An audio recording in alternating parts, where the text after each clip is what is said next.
Hello, bienvenidas y bienvenidos a Las Reinas Podcast. Yo soy Larisa y estoy muy contenta y emocionada de traerles historias de reinas reales y honorarias, famosas y no tan famosas.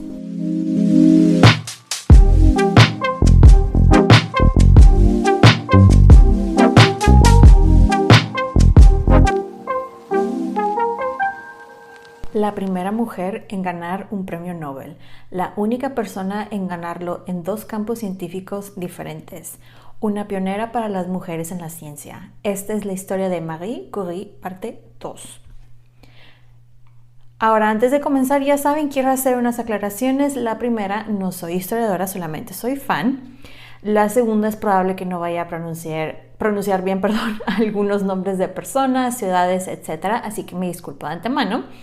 Así que espero que se preparen una bebida, siéntense, pónganse cómodos y acompáñenme mientras les cuento sobre la vida de esta mujer. Comenzamos. Bueno, pues ¿en qué nos quedamos? Para esto, la verdad les diría que vean la parte 1 porque les conté bastante de la vida de María, de ella como persona, como mujer, esposa, y honestamente es bastante información, así que como les digo, los invito a que escuchen la primera parte. Y en esta segunda parte nos vamos a enfocar un poquito más a la parte científica de su vida y voy a hacer mi mejor esfuerzo por explicarles todo de la manera más sencilla, porque aquí miren que experta en química, física, etcétera, la verdad es que no lo somos. Pero bueno, ahora sí comienzo. María empieza a trabajar en lo que les mencioné de los rayos, en un cuartito de hecho de ladrillos que era un espacio de almacén, o sea, no era un laboratorio propio, en donde literal cabían unas mesas y ella pues ahí podía hacer sus experimentos a gusto sin que nadie la molestara. Y como Pierre estaba con ella, él era alguien que tenía mucho más experiencia en laboratorios y ese tipo de trabajo, y fue bastante, o sea, fue una gran ayuda para ella. Aunque el proyecto era de ella, los dos trabajaron en el proyecto. De hecho, la libreta del laboratorio dice que empezó ella a trabajar el 16 de diciembre de 1897.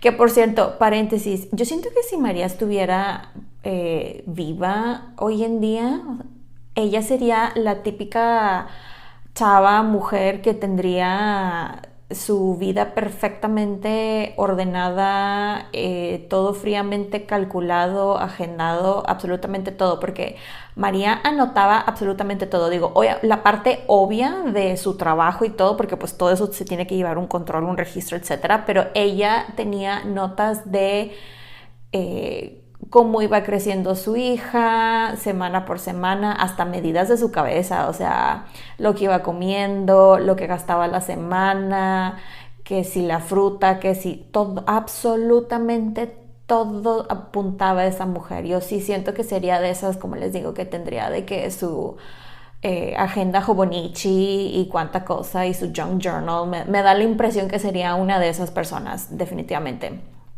Pero bueno, cerrando este pequeño paréntesis de la personalidad de María en cuanto que tenía libretos de absolutamente todo.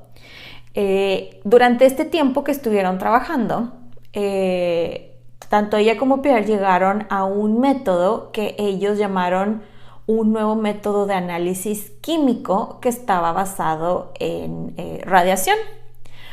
Y después de este nuevo método de análisis químico, los dos construyeron una cosa que llamaron cámara de ionización, porque lo que querían hacer era cuantificar la energía que emite el uranio.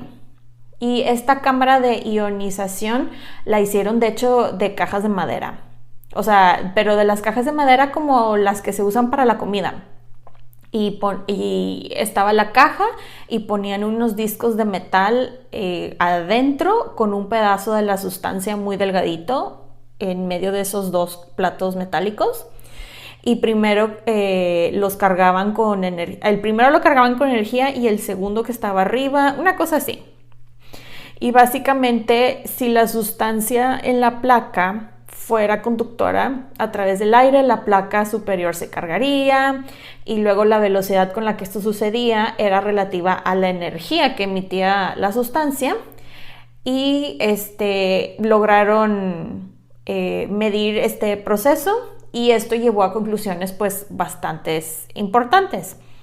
A todo esto, la sustancia que estoy hablando, o la sustancia en cuestión, estoy hablando de uranio, polvo de uranio blanco, lo cual yo no sé ustedes, pero yo juraba que este elemento, y esto es con base en todas las películas de 007 y Misión Imposible que he visto, según yo el uranio era una piedrita, pero al parecer no, también se consigue o se conseguía en modo polvito, pero bueno.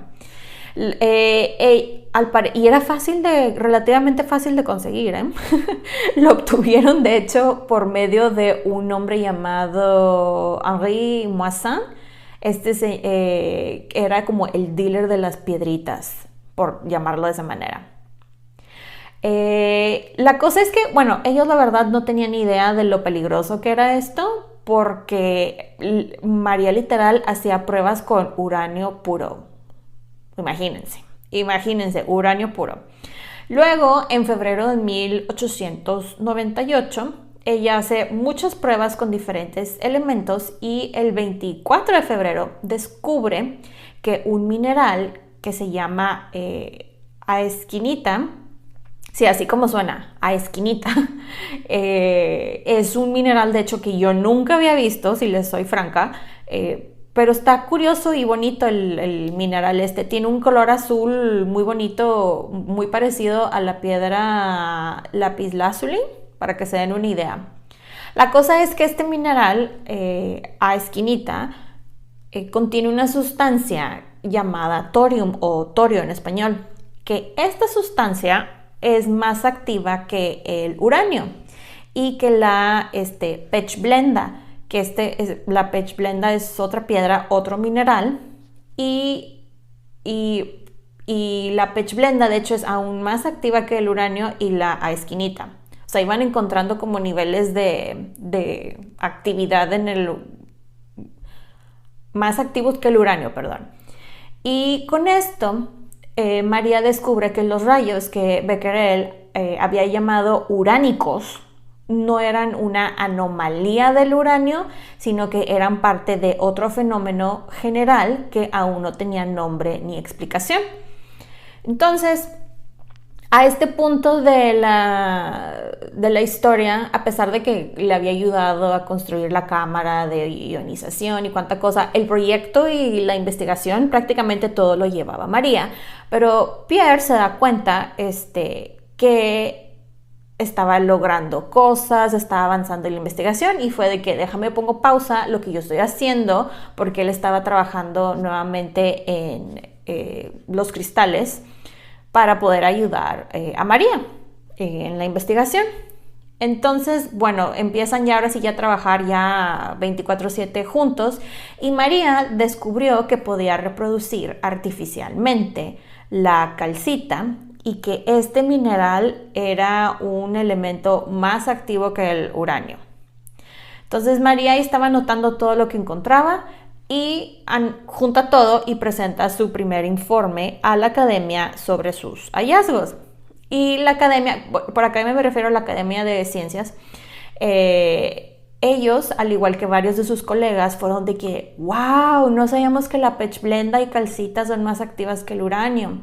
Entonces ella sigue con su trabajo, pero ahora el reto era que tenía que aislar los elementos químicos y para esto ella no tenía mucha experiencia y tanto ella como Pierre le piden ayuda a un hombre llamado Gustave Beaumont, quien era el jefe de laboratorio de un lugar llamado EPSI.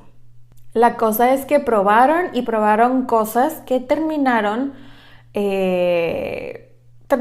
llegaron a muchas conclusiones, se podría decir, pero probaron cosas como un tratamiento de azufres y entre todos los resultados que les arrojó esto, terminaron con resultados de que esto era 150 veces más activo que el uranio. Y la cosa es que para poder corroborar, mejor dicho, todo lo que estaban haciendo, tenían que hacer pruebas por medio de la espectroscopia, que, by the way, si no saben qué es la espectroscopia, porque yo no lo sabía, les cuento que ese es el estudio de la interacción entre la radiación electromagnética, o sea, luz, y la materia, midiendo la absorción, emisión o dispersión de energía para analizar la estructura, composición química y propiedades de sustancias. Y la cosa es que ellos no querían perder tiempo en hacer algo que pues simplemente no eran expertos.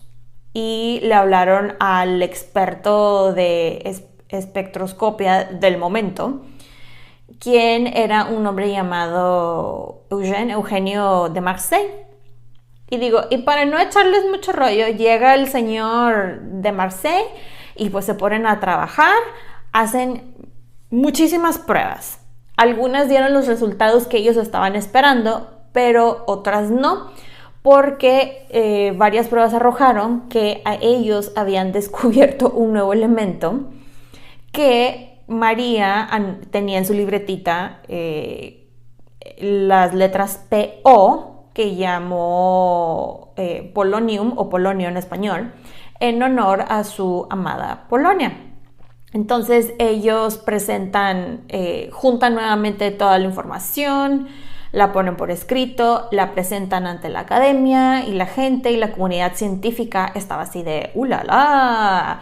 ¡Wow! ¿Qué es esto? Porque no solamente habían descubierto un nuevo elemento que era lo emocionante, sino que dicho elemento era 400 veces más activo que el uranio. Entonces la gente aquí estaba como que muy obsesionada con el uranio, pero bueno.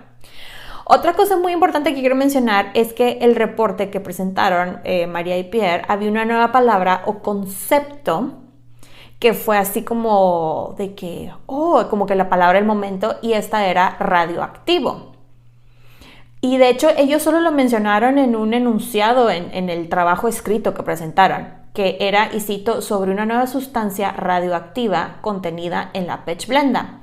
Y la comunidad científica fue de que esta es nuestra nueva palabra. ¡Wow! ¡Qué emoción! Entonces, de todo ese trabajo, porque la verdad fue un trabajal, ellos se toman un pequeño break para disfrutar en verano, el verano en familia, y regresan ya acabándose el verano al laboratorio, siguen con sus pruebas, y esta vez con el bario se dan cuenta. Si digo bario y no barrio, son dos cosas muy diferentes, bario y el elemento, se dan cuenta que podía hacer que el producto del bario creciera y creciera hasta que fuera 900 veces más radioactivo que el uranio.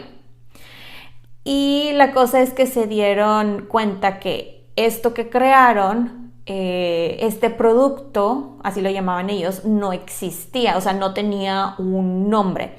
Entonces fue de que, pues le ponemos nombre. Y el nombre que le pusieron fue radium o radio en español. Eso sí, esto de lo del radio fue lo que María estuvo trabajando, pero demasiado en los próximos años, porque se tardaría bastante en determinar el peso atómico del radio, que después vamos a tocar un poquito en esto.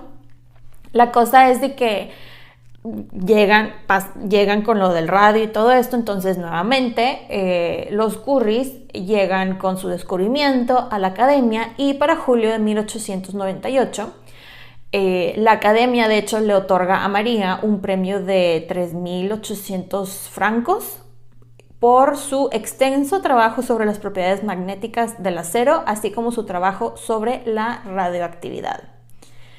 Y que el resultado de este curioso trabajo parece ser las propiedades de la pechblenda deben de ser un nuevo elemento. Entonces esto ya, digamos que llamó la atención de la comunidad científica, y fueron de que wow, la investigación de María Curie debe de ser apoyada por la academia, lo cual se me hace muy raro porque pues hombres, ¿verdad? Y sobre todo en ese tiempo, pero El premio a todo esto, a pesar de que se lo otorgaron a ella, no se lo dieron a ella, sino se lo dieron a Pierre. O sea, primero contactaron a Pierre, le informaron vía carta. Y las cartas, y sabemos esto porque Pierre lo anotó, ¿ok? Que las cartas básicamente decían de que, oye, tu esposa ganó el premio, muchas felicidades para ti. Te ruego que le transmitas mis más sinceras felicitaciones a tu esposa, pero nadie nunca le escribía a María. Es lo que me da mucha risa, pero bueno. Luego, el 26 de diciembre de 1898, María y Pierre reciben buenas noticias de su trabajo sobre el radio que, como tuvieron el apoyo de Marseille, diciendo que en efecto que se confirmaba la existencia en pequeña cantidad de un nuevo elemento en el cloruro de bario, y pues ya era, y que era ya, o sea, oficial, vaya, que lo que descubrió era en efecto un nuevo elemento y que se llamaba radio. Y ya con el descubrimiento ya oficial del radio, ella se concentra en trabajar en como la química encargada, mientras que Pierre se enfocó en ser el físico principal. Que era de hecho la primera vez que María era como la líder en química de un proyecto, vaya. O sea, como en título, pero pues la verdad hacía de todo ella. Entonces aquí es cuando ella se pone a trabajar ya propiamente en aislar el radio, y eso es lo que ella hace. Y Pierre, por su lado, se encarga de estudiar la radioactividad como de forma general para poder entenderla mejor, explicarla, etc. Y en este tiempo que ella logró aislar el radio, la verdad es que fue un gran logro para ella porque tenía un área de trabajo completamente inapropiada. O sea, su laboratorio estaba muy apenitas, no tenían mucho dinero, por lo tanto no tenían a mucho personal, prácticamente nadie, y ella fue la que hizo prácticamente todo. Bueno, tanto ella y Pierre, pero más ella. Y digo, aún así, no solamente logró aislar el radio, sino que estableció un método de extracción de radio que fue de hecho adoptado por la industria.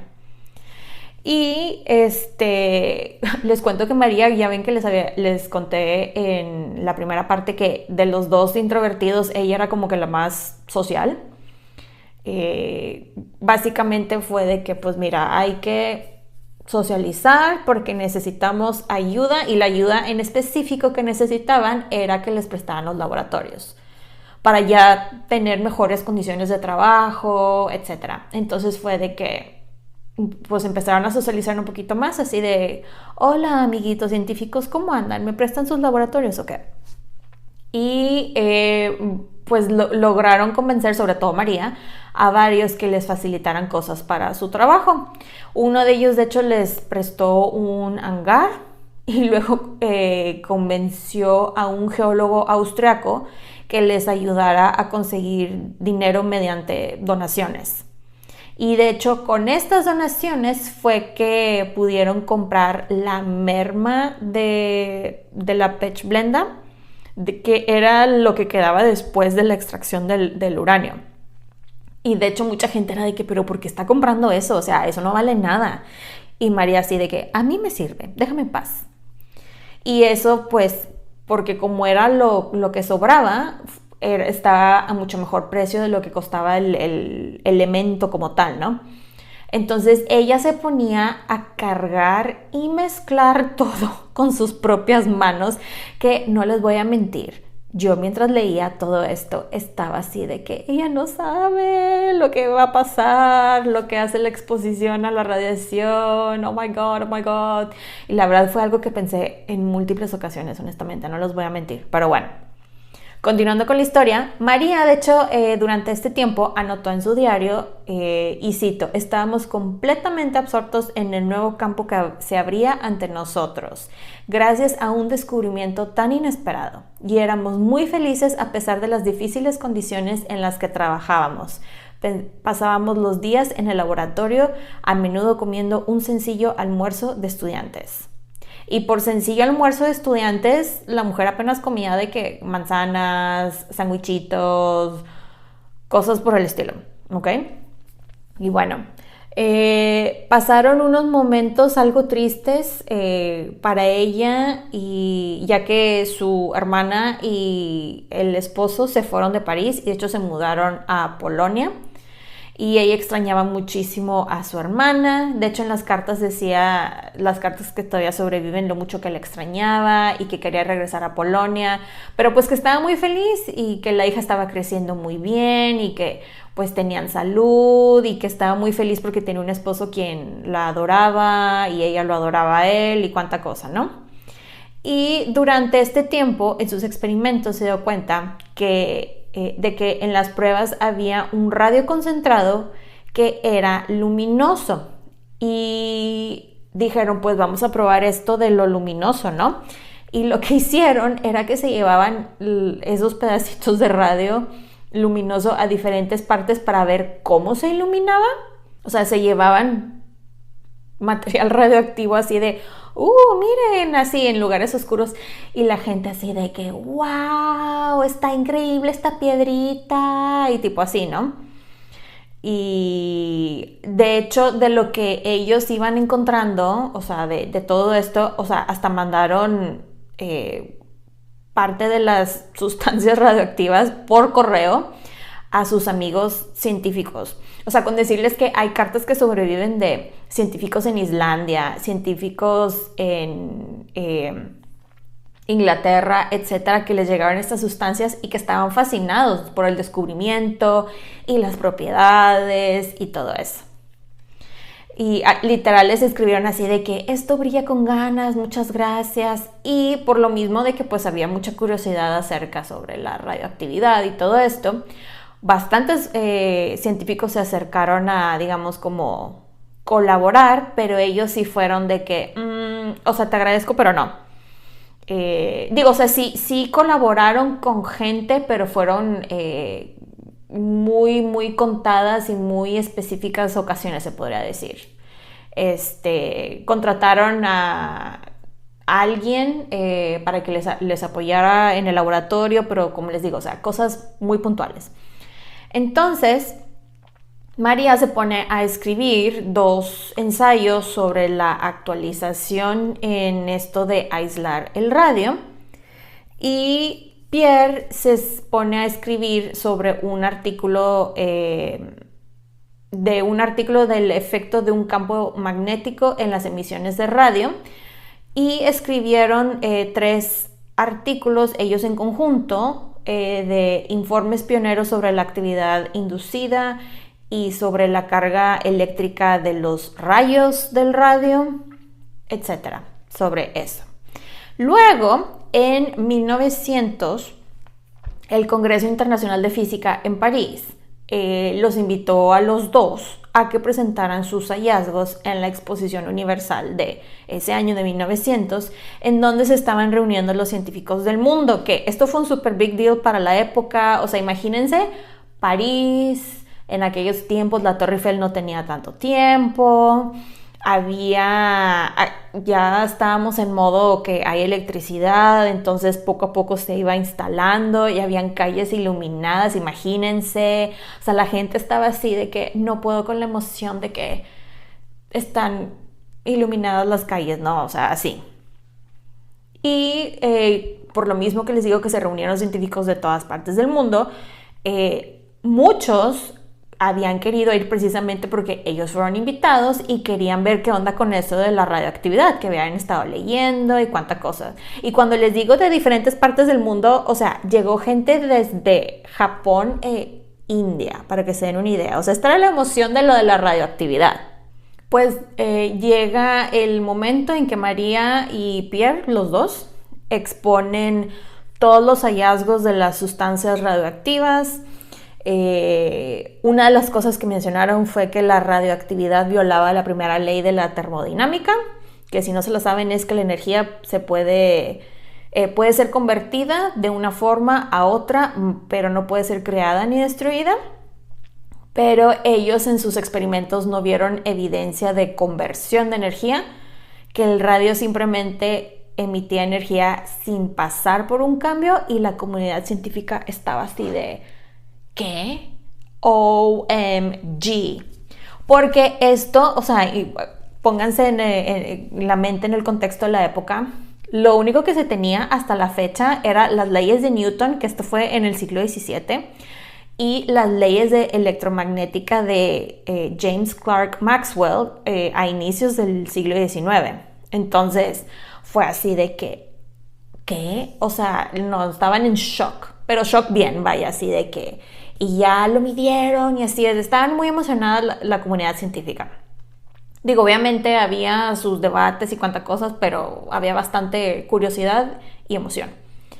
Y después de Pierre escribiría sobre que la radioactividad, es la manifestación de la desintegración del núcleo atómico y que cuando el radio emite radiación está mandando partículas subatómicas. Que esto es algo que después, y esta es la manera como más fácil que tengo de explicarlo, llamarían que es un proceso de decadencia, de decay, así se dice en inglés, que básicamente es, o sea, dice que el uranio se convierte en torio y luego el torio se decae y se convierte en radio. El radio se convierte a radón, radón a polonio y polonio a plomo. Pero les digo, este término se utilizaría bastante tiempo después de que ellos estuvieran vivos. Luego, en 1902, María anuncia que por fin logró aislar con éxito el radio y anunció el peso atómico del radio, que era... ella anunció que era 225 gramos y de hecho les cuento que el peso actual lo determinaron en 226 gramos, o sea, un margen de error, por decirlo de esa manera, mínimo, pero bueno. Y digo por fin porque la verdad es que esto de determinar el peso atómico fue un trabajo de 3, casi 4 años para María, y María fue así de que ya, por fin lo logré, esto ya está, y estaba demasiado feliz, la verdad, demasiado feliz. Durante este tiempo, ya ven que les conté que habían ganado un premio, este premio era el Prix Gagnier, el premio Gagnier, y después Pierre gana otro, de hecho al año siguiente, llamado el premio de la casa, y ahí de hecho ganó como unos 10,000 francos y aparte recibieron dinero de la Academia de Ciencias por su labor en aislar el radio y todo esto, que la verdad esto fue una super ayuda para ellos por varios motivos, para ellos mantenerse económicamente, para poder seguir trabajando, pero pues lo que realmente necesitaban era un laboratorio amplio, con personal y cuánta cosa, y la verdad es que los franceses no les querían ofrecer un laboratorio. Pero llegaron los suizos, la Universidad de Ginebra, y fue de, hola Curies, ¿cómo están? Oigan, ¿no quisieran venirse para acá? Miren, les ofrecemos un super top sueldo, lo más wow en tecnología disponible por el momento, laboratorio como ustedes lo quieran, bla, bla, bla, pero ellos después de pensarlo bastante fue así de que, te agradezco, pero no. O sea, habían dicho que sí, pero a la mera hora les dijeron que no a la Universidad de Ginebra. Y bueno, y aparte, durante este tiempo, María empieza a trabajar como maestra en la Escuela Normal Superior en Sèvres, y que era como la mejor como preparatoria, se podría decir, para mujeres en Francia en el momento, e introdujo métodos experimentales en matemáticas en las materias de física y química, que al inicio sí les tengo que decir que ella como maestra sí batalló un poquito como que no tanto en hacer clic con las alumnas, pero como que encontrar una manera de explicar lo que ella sabía de una forma que fuera un poquito más digerible. Pero la verdad es que a ella le gustaba mucho eso de ser maestra, lo disfrutaba muchísimo y sobre todo decía, es que yo tengo que... Era como que su manera de devolverle a la sociedad y apoyar a otras mujeres que estaban como ella, ¿no? Porque todas estas mujeres, chavas, niñas, pues al igual que ella tuvieron que pasar por unos procesos de selección y exámenes horribles y súper difíciles que a los hombres no los hacían pasar y pues era el triple difícil siendo una mujer para poder obtener una educación y de calidad, ¿verdad? Entonces ella lo sentía así como que era su deber y al principio les digo, sí, como que batalló algo, pero ya después, encontró la manera de cómo relacionarse y contar todo y lo sabemos porque aparte de que ella lo anotó, sobreviven varias cartas de exalumnas de ellas explicando que están básicamente maravilladas con la maestra, que aprendían muchísimo de ella, que era una persona muy amable, muy paciente, entonces sí. Pero bueno, de aquí nos vamos a ir a una sección que yo llamo El cuerpo te está avisando que algo anda medio raro por ahí, a.k.a. salud, porque no sé cómo más llamar esta sección, así que ahí les va. Pues durante este tiempo, lamentablemente, tanto María como Pierre empiezan a tener problemas de salud, pero era como que una cosa y otra y así, y van al doctor y los doctores de que pues es que no sé qué tienes, o sea, no sé qué tienes. Ellos decían que era por el cansancio que tenían, porque pues la verdad, o sea, sí estaban cansados. El burnout, muy cierto con ellos, estaban muy cansados, llevaban años trabajando sin parar, pero Pierre empieza a tener unos dolores que María describe como ataques de dolor agudo, ¿ok?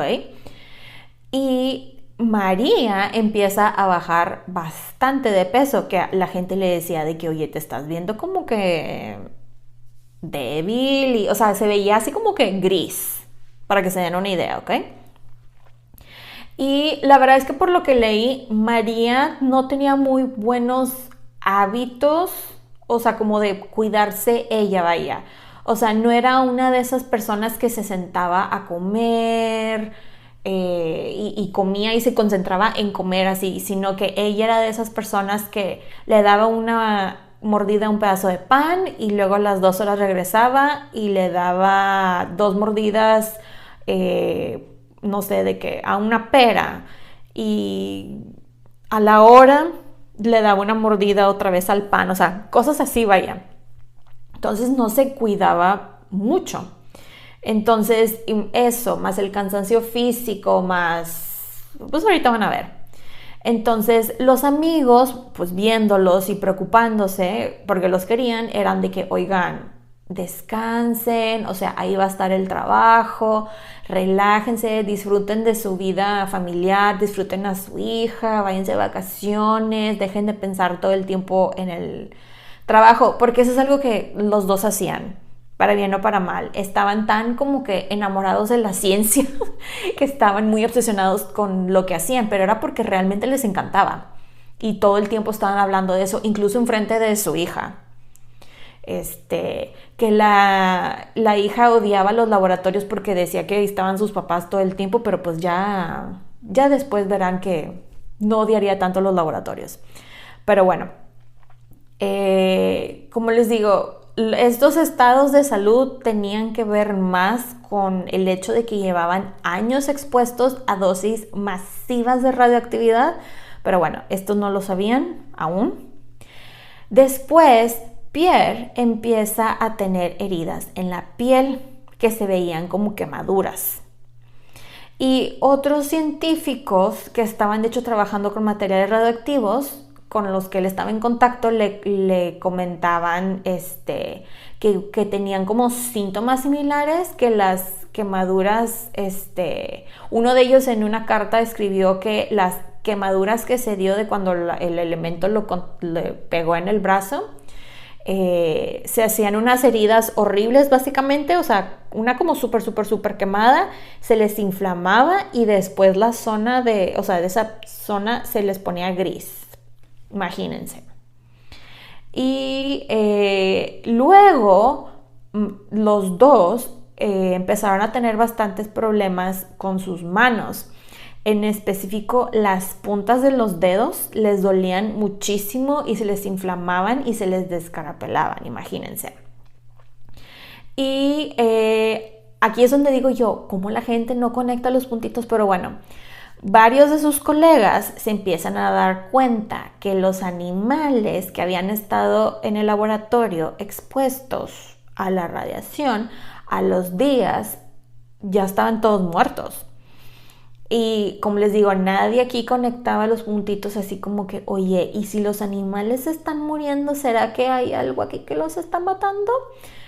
Pero no, nadie conectaba esos puntitos. Y digo, ya para estas alturas, lo que tenían ellos eran síntomas de sobreexposición a radiación. Pero bueno, continuando con la historia, durante este tiempo se van en vacaciones a diferentes ciudades de Francia y de hecho aprovechan este tiempo para ir a Polonia porque María se moría por ver a sus hermanos, ver a su papá. Estaba súper emocionada porque era la primera vez que Pierre iba a ir a Polonia y estaba muy emocionada de enseñarle su querida Polonia. Y Pierre, de hecho, yo no sé a qué hora dormía ese hombre porque aprendió polaco, algo de polaco, y estaba hablando con su suegro y comunicándose aquí, que allá y que no sé qué. En esa visita a Polonia fueron a ver la clínica, bueno, que estaba en construcción de su hermana Bronia porque quería hacer una clínica para tratar a gente con tuberculosis. Y de hecho esta visita, lamentablemente, digo, se la pasó muy bien María y todo, pero fue la última vez que ella vio a su papá porque cuando se regresan de Polonia al poco tiempo el señor tuvo un ataque de vesícula, así lo llamaron, y lo operan de emergencia, pero desafortunadamente el señor no sobrevivió a la operación. María, en cuanto recibió la noticia que lo iban a operar, literal agarró sus cosas y se lanzó para la estación de trenes, pero desafortunadamente no llegó a tiempo para poder despedirse de su papá. Y pues durante todo este proceso del duelo de la muerte de su papá, ella de hecho se sentó a escribir su disertación, que de hecho había iniciado unos 5 años antes, y en junio de 1903 la defendió en frente de sus colegas. Que con decirles que María estaba tan emocionada que hasta se dejó que le hicieran un nuevo vestido. Porque ya ven que ni en su boda quiso vestido, pero ahora para ser doctora fue así de que quiero un vestido. Y bueno, pues les cuento que le fue a ella muy bien presentando y defendiendo su tesis, con decirles que le fue tan bien que era considerado, y cito, como un texto de la nueva ciencia de la radioactividad, y terminaron haciendo copias de su tesis y se la llevaron a diferentes países. Entonces, pues yo diría que le fue bastante bien. Y con esto ya era oficialmente doctora en ciencias físicas con mención honorífica. Por fin, la doctora Curie. Y la cosa es que, como les digo, ella estaba súper emocionada porque estaba defendiendo su tesis, pero también estaba muy emocionada porque durante este tiempo ella estaba embarazada nuevamente, pero desafortunadamente en agosto, a sus 5 meses de embarazo, ella de hecho sufre una pérdida y la verdad es que sufrió bastante, la verdad. Entre la culpabilidad que ella sentía, porque ella se culpaba que no había descansado, que no comía como todo el mundo le recomendaba, como les dije, ella se malpasaba bastante, y que ella realmente deseaba a esa bebé porque fue una niña. No, ella estaba que no podía con la culpabilidad. Entonces se fue a un pueblito a recuperarse, pero ella decía que no se le iba el cansancio y que no se le iba el cansancio, y en eso le entra la paranoia, pero paranoia, ya ven que su mamá murió de tuberculosis y ella de que, ¿y si es tuberculosis? Dios mío, pero pues la revisaron y le dijeron los doctores, no, no es tuberculosis, no te preocupes, puedes estar tranquila, no es tuberculosis. Y ella fue de que, ok, está bien, me voy a quedar tranquila, pero sí le dijeron, muy probablemente tienes anemia. Que la muy probable anemia que tenía era también parte de la sobreexposición a la radiación, porque eso causa cambios en la química sanguínea, una cosa así estuve leyendo. Si hay alguien que es médico aquí, ustedes sabrán la verdad mucho mejor que yo. Ay, disculpen. Pero bueno, en noviembre de ese año les avisan a los dos, tanto María como Pierre, que ganaron la medalla Humphrey Davy, que era un premio que se daba de forma anual a importantes descubrimientos en química.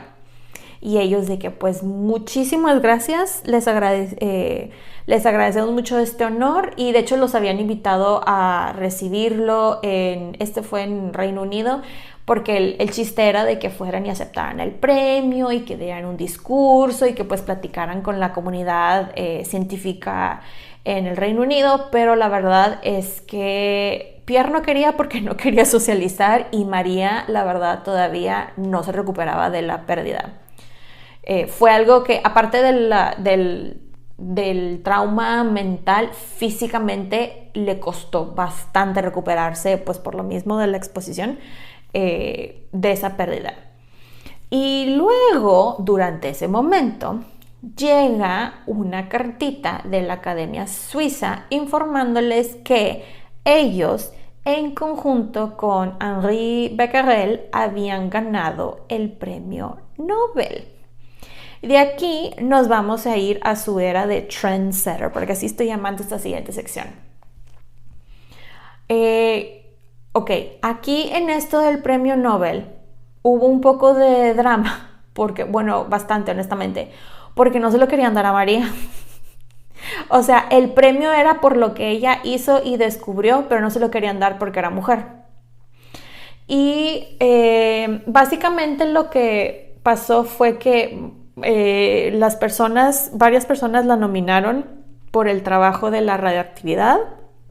O sea, contaron cómo se dio todo, pero los que presentaron ante la academia, o sea, ante el premio Nobel, que presentaron de que qué es la reactividad, tal, no, solamente mencionaron el trabajo que hicieron Pierre y Becquerel, no María.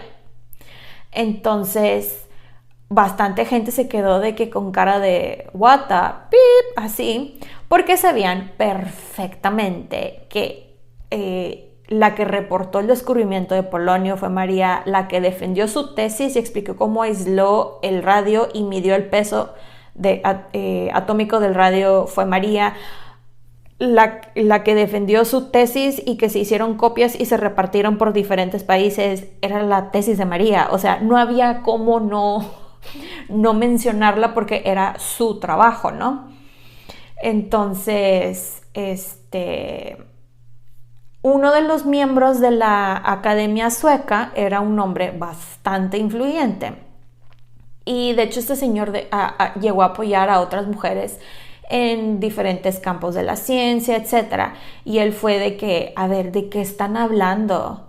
¿Por qué no está María nominada? Yo sé que esto lo hizo ella, yo he leído varios de sus ensayos y bla, bla, bla, bla, bla. Que este señor era un sueco llamado Mittag Leffler, creo que así se pronuncia. Y este señor corre a pasarle el chisme a Pierre vía cartita y Pierre contestó luego, tanto a él como a la Academia Sueca, o sea, los del premio Nobel, y básicamente dijo, gracias por considerarme, pero de hecho dijo, yo quiero ser considerado con Madame Curie con respecto a nuestro trabajo en los cuerpos radioactivos. Y se explayó en explicarles todo, y digo todo con mayúscula, subrayado en rojo así, todo lo que ella hizo en detalle. Y básicamente les dijo, si no gana María y si María no es reconocida por el trabajo que ha hecho, no hay premio Nobel, háganle como quieran.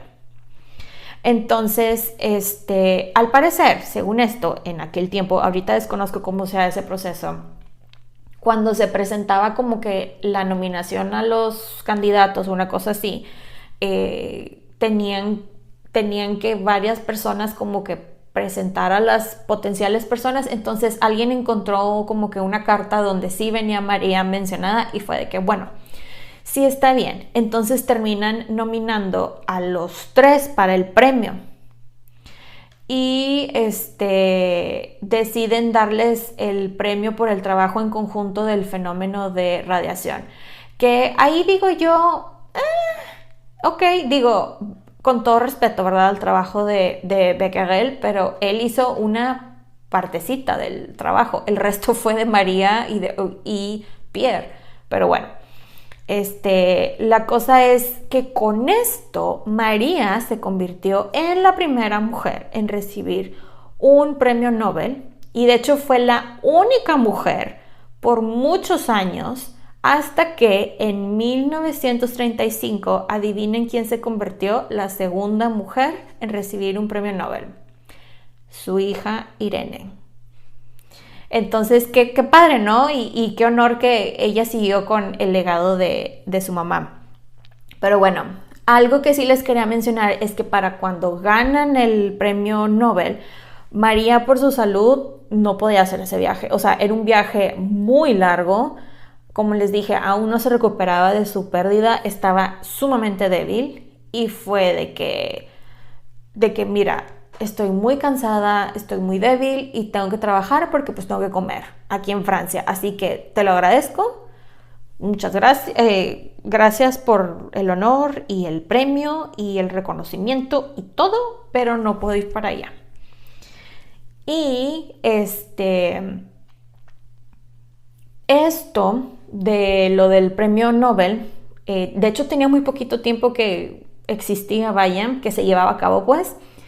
Y el hecho de que una de las personas que ganó en ciencias, en química específicamente, fuera una mujer, se hizo, o sea, digamos, el público internacional hizo un súper big deal. O sea, fue un OMG moment, muchísima curiosidad y se hicieron de una super fama los dos. Que fue tanto como que la curiosidad del mundo científico y del público en general fuera de Francia, que no les quedó de otra a los franceses empezar a tomar en serio el trabajo de los Curies. Y bueno, el público, por eso les digo que su momento de trendsetter, el público, la verdad, estaba fascinado por el hecho de que un hombre y una mujer podían estar casados y trabajar juntos, que esta era la cosa más extraña que podía suceder, que cómo es posible que esto suceda. Eso sí les voy a decir de que muchísimos periódicos, publicaciones, etcétera, literal decidieron ignorar a María y sus contribuciones. Simplemente se limitaban a decir que ella era la asistente de Pierre, y que todo el trabajo que habían hecho lo habían hecho Pierre y Becquerel, que sí, que ella era la asistente, ella era la que cargaba las cosas, tipo así. Otros decían que María inspiró a Pierre, o sea, ni siquiera de asistente llegó, fue la inspiración, fue la musa para todos estos descubrimientos, que inspiró su trabajo, que porque eso, o sea, una esposa, una madre trabajadora, eso no es compatible con ser mujer, esa científica y lo demás no se puede. Entonces, que por lo tanto, como eso no era, como era algo tan abnormal, no era posible, por lo tanto ella no trabajó, no hizo nada más lo inspiró. Pero el movimiento feminista de la época, muchísimas salieron a la defensa, o sea, se informaron y toda, y dijeron de que, oye, que básicamente de que asistente ni que 8 cuartos, ella hizo esto, hizo el otro, esto es de ella lo trabajó, que asistente de nadie ni nada. De hecho, le empezaron a decir Our Lady of Radium, Nuestra Señora del Radio, para que se den una idea. La cosa es que ellos se volvieron un fenómeno de la cultura pop del momento, o sea, así se los pongo. Tenían, esto era el tema de moda, la gente se juntaba en casas, así como, y en los círculos intelectuales y se ponían a hablar de que del radio y la radioactividad y cuánta cosa. La gente, con decirles que gente influyente quería tener pedazos de radio en sus casas porque brillaban, y luego la gente empezó de hecho a comprar material radioactivo para tenerlo en sus casas y poder presumirlo, porque se necesita presumir esto con las amistades, ¿no? Y como les digo, la gente no sabía lo peligroso que era. Luego, al parecer, fue tanta la popularidad de todo esto, con decirles que el estadounidense, el inventor Edison, se enteró de esto y de que era más activo que el uranio y todo esto, y empezó a comprar toneladas de radio y de lo que pudiera, de pechblenda, de lo que encontrara. Quién sabe qué es lo que quería hacer, honestamente. Pero sí, o sea, fue una cosa de que, si de por sí era medio difícil conseguir material con que trabajar, ahorita como la gente estaba fascinada por las piedritas que empezaban a brillar y cuánta cosa, pues imagínense ahora, ¿no? Otra cosa, los molestaban muchísimo periodistas, o sea, iban a casa de ellos, les timbraban todo el día, que querían entrevistas. En una de esas que accedieron, entrevistó por más de 1 hora a María, el periodista, y luego el día siguiente sale la nota con absolutamente nada de lo que dijo María, y fue de los hombres que dijo que ella inspiró al esposo, que ni siquiera a asistente llegaba y así, y María ahí sí se enojó y fue de que mandó una carta al periódico de que cómo se atreven, primero vienen, me quitan de mi tiempo, no, o sea, de todo lo que dije, no puso nada de lo que yo dije, que así, o sea, se tupió a los del periódico, pero bueno. También, algo importante que también sucedió en este momento, perdón, me perdí aquí en mis notas, es que empezaron algunas personas a usar el radio para tratar a personas enfermas. Hubo un caso de una señora que al parecer la trataron con radio. No se sabe exactamente cómo fue ese tratamiento, pero que la señora sí se recuperó. Tenía una especie de cáncer y lo estaban usando para tratar a gente con la enfermedad de lupus. Pero así que digan ustedes que tengo información así como que muy exacta, muy precisa de cómo se trataba esto, la verdad es que no. Pero bueno. Y por lo mismo de toda la popularidad que esto ocasionó, del fenómeno del radio, les empezaron a llegar también ofertas fuera de Francia, así como la Universidad de Ginebra. Estados Unidos, diferentes universidades fueron de que les ofrecemos que se vengan acá, que den unas pláticas, el dinero que quieran, denos su precio, nosotros les pagamos y cuánta cosa. Pero Pierre sí fue de que gracias, pero no gracias, con permiso. Gracias, pero no gracias, con permiso. Así de que déjenos en paz, por favor. O sea, necesitamos trabajar, cuánta cosa, ¿no? Y por lo mismo que ganaron el premio Nobel, el premio venía con dinero y aparte tenían otras donaciones y cuánta cosa, que esto la verdad nuevamente les ayudó en su situación económica. De hecho, hasta les permitió contratar un nuevo asistente en el laboratorio, lo cual esto los tenía a ellos muy contentos porque podían tomarse un poquito más de tiempo libre. Aparte que acuérdense que con los dolores físicos que tenían, pues batallaban. Y fuera de eso, el dinero, aparte de apoyarse ellos económicamente, donaron bastante de ese dinero. Parte de ese dinero fue donado al Instituto de la Hermana, el que era para tratar a gente con tuberculosis. Apoyaron a varios estudiantes polacos, digamos como una beca, ese tipo de apoyo. Apoyaron también al hermano de Pierre porque él durante momentos que no tenían dinero él los había apoyado económicamente, pero sí, donaron bastante de ese dinero, aparte de diferentes instituciones. De hecho, creo que hasta a la escuela donde trabajaba María llegó una pequeña donación. Y bueno, en este tiempo, Pierre, lamentablemente, por la exposición al radio y después de ganar el premio Nobel, justamente después, allí es cuando él empieza a tener problemas de salud mucho más serios. ¿Se acuerdan que les había dicho que sus manos, o sea, las puntitas de los dedos le dolía bastante y cuánta cosa? Bueno, aquí ya no era solamente las puntitas de los dedos, era las manos en general, ya las tenía bastante dañadas, hasta batallaba para vestirse. Y él estaba teniendo un dolor de huesos horrible en las piernas y en la espalda, que a veces era tan grave que no podía trabajar. Ya aquí ya estaba muy grave el pobre Pierre. Pero él todavía no ligaba que esto podía estar conectado con lo de la exposición, pero bueno. Va con los doctores porque sus síntomas cada vez estaban peores y los doctores de que reumatismo, no te preocupes. Pero, y le dijeron, como es reumatismo, tienes que tener una dieta libre de vino y queso, lo cual yo no sé cómo un francés promedio podría estar sin vino y queso. Pero, vino y carne roja, perdón. Vino y carne roja y pues ahí tenían al pobre Pierre sin su carne roja, sin su vinito.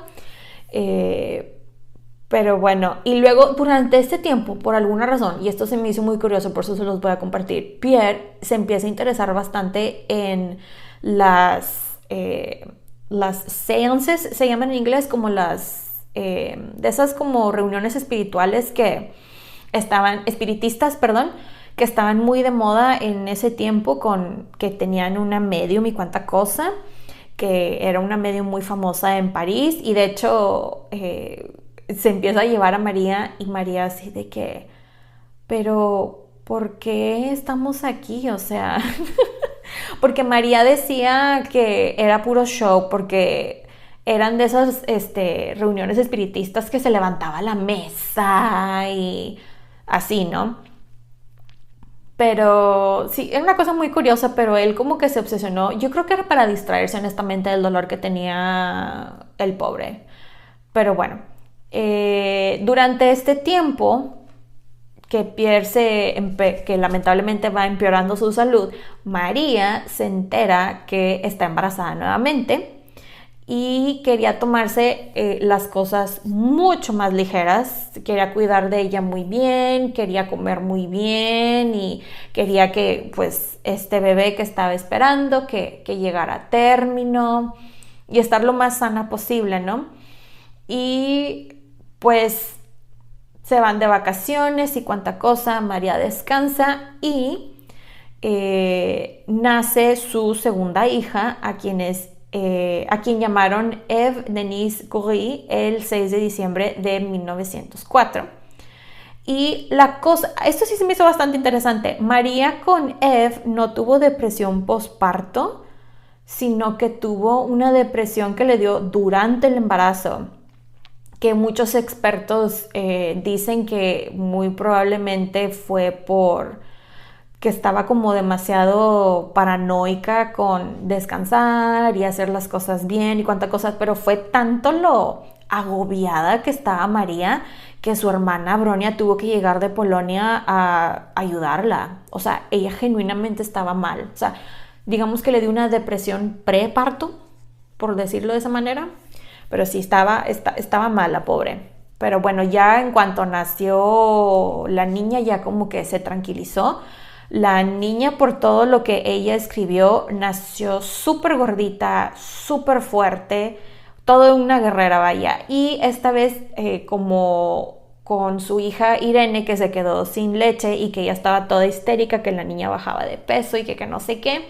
Luego fue que contrató a una nodriza para que tuviera suficiente leche y pues disfrutó de ser mamá nuevamente, de llevársela tranquilo, de ver cómo crecía su bebé, cómo se iba desarrollando su personalidad y ver las diferencias entre sus hijas, porque Irene era una niña así, pues más parecida a ella, se podría decir, de que más rubia, ojo verde, bueno, como verde café.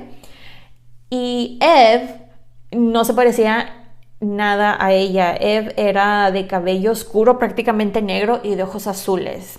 Que de hecho ella decía que cuando salía con Eve, la gente le preguntaba que de quién era ese bebé porque pues no se parecía nada a ella. Pero bueno, eso sí digo, como cualquier mujer trabajadora y mamá, sentía muchísima culpabilidad de estar lejos de sus hijas. El trabajo era un reto aún más grande porque aparte y ahora ya eran 2 niñas, más la casa, más todas las cosas que tenía que hacer, el trabajo, y aún porque ella tenía su red de apoyo, el suegro le ayudaba, aparte tenía niñera para Irene y ahora la niña, y aún así batallaba muchísimo.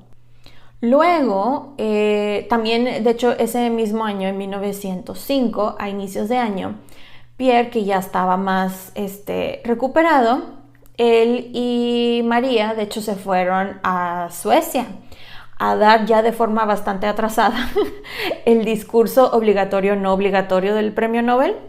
Y la verdad es que los dos escribieron que se la pasaron muy bien en ese viaje, lo disfrutaron muchísimo, les gustó Suecia durante la primavera. Pierre fue el que habló, el que dio un discurso. Fue un discurso relativamente breve, al parecer fue de 7 páginas, y en todo momento reconoció a María, la referenciaba, todo su trabajo, y habló de ellos como equipo todo el tiempo. Luego, María decide que la familia se iba a tomar vacaciones nuevamente, que iban a ser unas vacaciones un poquito largas para que todos descansaran, porque ya para estas alturas Pierre ya estaba gravísimo, pobrecito.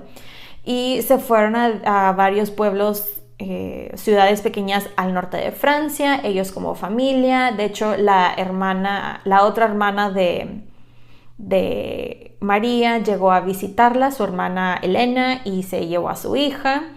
Y la verdad, por todo lo que leí, se la pasaron de lo mejor ese verano. Las hijas disfrutaron bastante la playa.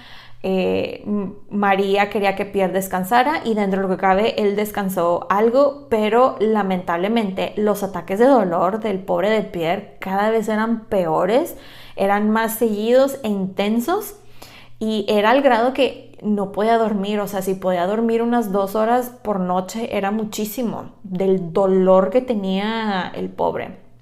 Y de hecho María contó que y también la hermana en Cartas que sobreviven, que cuando María fue a dejar a la hermana en la estación de trenes para despedirse, que María le dijo llorando de que es que temo por la vida de Pierre porque no hallan lo que tiene y cada vez está peor y cuánta cosa.